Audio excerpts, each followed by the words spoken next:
I'm Ken Joblin, and we're listening to part of a talk given by Catholic evangelist Father Robert Barron at the parish of Christ the King, Burnside, earlier this month. Along with talking about his media and evangelical work, Father Barron was keen to fire up a capacity audience to really think about how we can share the faith. He focused in on a very effective evangelist. There was a young rabbinic student around the time of Jesus who had come from Tarsus in southeastern Turkey, Asia Minor. He was studying in Jerusalem at the feet of Gamaliel, one of the leading rabbis of the time. His name was Shaul, Saul of Tarsus.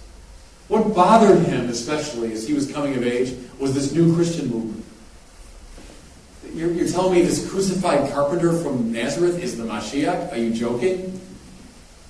The clearest sign possible that someone was not the Mashiach would be what? His death at the hands of Israel's enemies.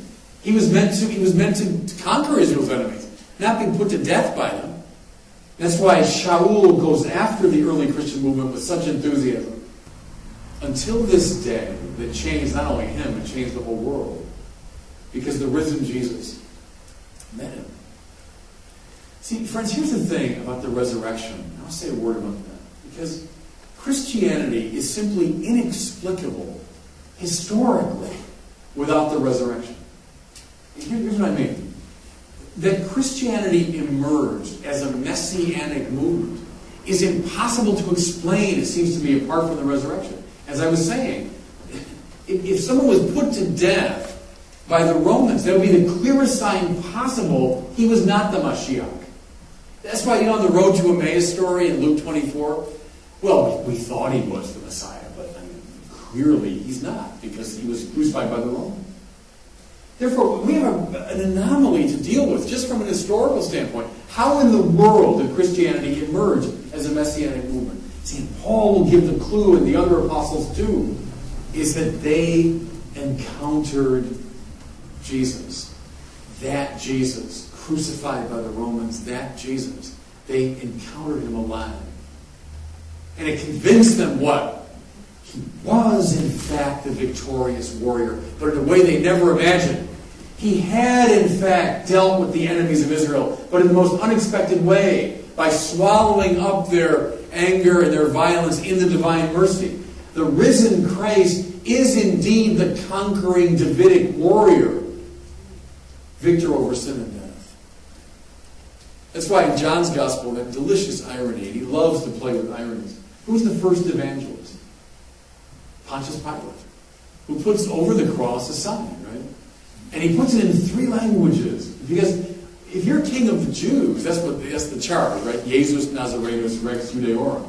Jesus of Nazareth, king of the Jews. Meant to be a mock. But see, any Jew of the first century knew that's a code. And if you're the king of the Jews, that means you are in fact the king of the world.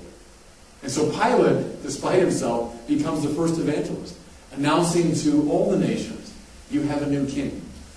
Now, watch Paul. Watch Paul. Shaul of Tarsus, having encountered the risen Jesus, becoming Paul the apostle. What's he doing? It makes perfect sense.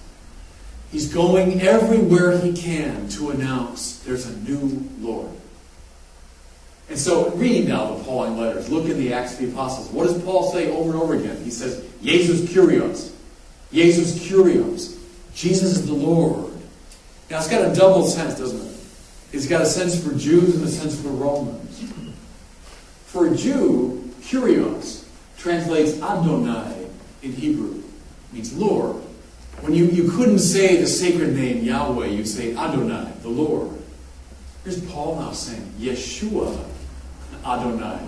Jesus Kyrios. Jesus is the Lord. He is the Mashiach whom Yahweh is using to accomplish his purposes. But now, Kyrios also has a Roman sense, doesn't it? Because a watchword of the time was Kaiser Kyrios. Caesar's the Lord. It's a bit like in the Germany of the 1930s, someone saying Heil Hitler.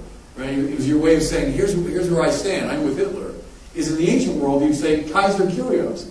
Caesar's the Lord. How edgy Paul is. And you see why he spent so much time in prison now, don't you? Is he kept saying, no, Jesus Kyrios. Jesus Kyrios. Look in the Acts of the Apostles when Paul goes into Thessalonica, and it says he begins to announce a new king. Well, indeed he was, and it caused a riot. You know? There's a great statement from an Anglican bishop in England. He said, when Paul preached, there were riots. When I preached, they served me tea. You know? You see, what he's catching there is just how revolutionary that was. Paul, who got it, he understood this risen Jesus is the new king. And therefore, all the tribes have to know about it. See, the Gentiles have to know about it. And so Paul, I'm going to go anywhere I can. In fact, he says, I want to go to Spain. That's his version of saying, like, Timbuktu. I want to go to the ends of the world to declare there's a new Lord.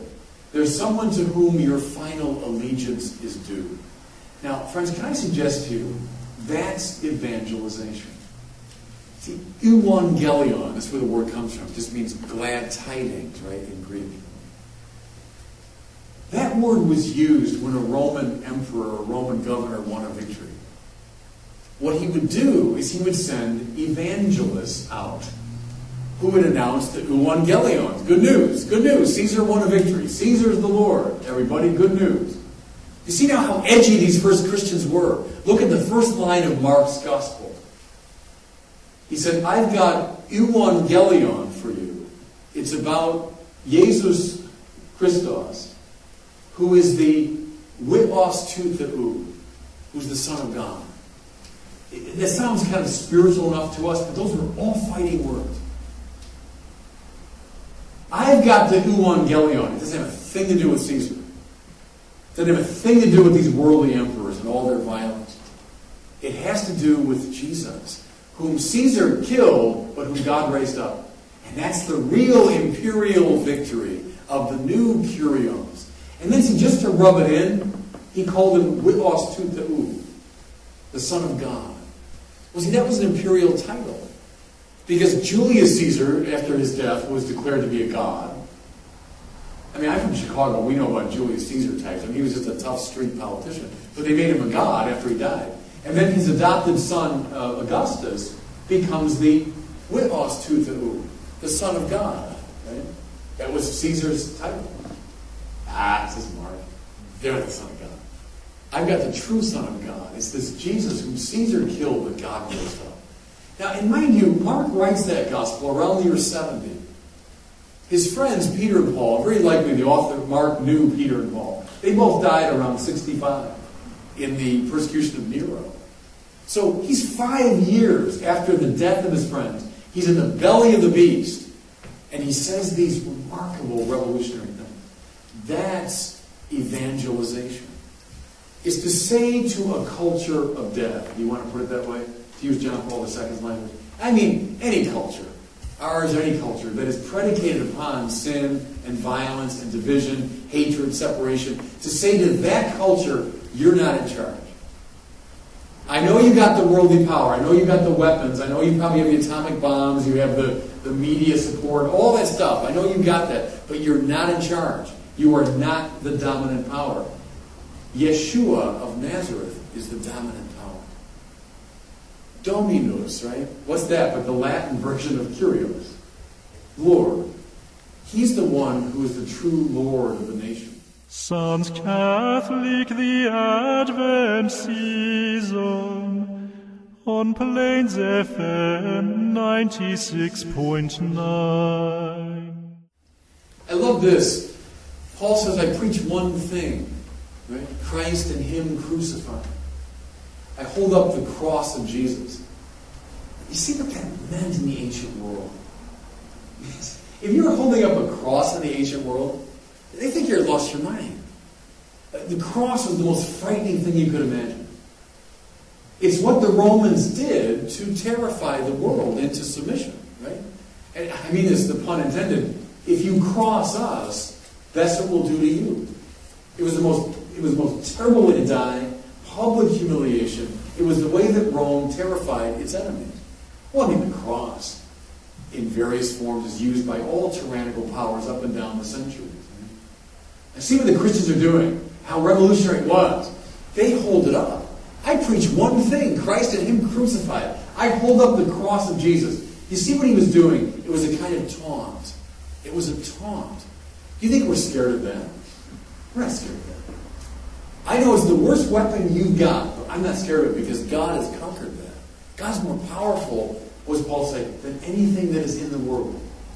See what he's driving at? That's the message of evangelization. Now, we're a non-violent army, but by God we're an army. We're not using the weapons of the world, but we're using the weapons of the cross. We're declaring a new Lord, but not one of these earthly lords, ho-hum. We're declaring the lordship of Jesus risen from the dead. And that means that we got to be on the march. You see why? Because one of the tasks of the Mashiach was to gather the tribes of the whole world. Paul went as far as he could before they killed him in Rome.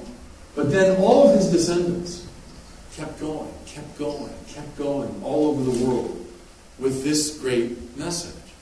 See, and part of my point I hope you're getting is that Christianity can't be a privatized religion. It just, by its nature, it can't. Again, well, it's my little private hobby. I'm a Christian, and that's what I like to do in my spare time. That can't be it.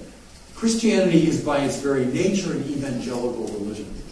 Now, I know, given our terrible history around us, that we've used violence and coercion, all of which undermines our message utterly. Okay, so I'm completely opposed to that. But with the force of the nonviolent gospel, we do indeed come forward and announce this revolutionary message to the world. That's what evangelization is about. And it's still, it seems to me, the most thrilling offer on the table. I think what do you want to do with your life? I can't imagine something more thrilling and fascinating, interesting, compelling than to announce the risen Jesus as the true Lord of the world. Our thanks to Father Robert Barron for sharing his love of Christ and his church with us. Find him at wordonfire.org, that's wordonfire.org, and on YouTube. Listen again at 10 p.m. tonight and every Sunday at midday and again at 10 p.m. Hear all our programs online at chicha.catholic.org.nz/radio. That's chicha.catholic.org.nz/radio. God bless your week.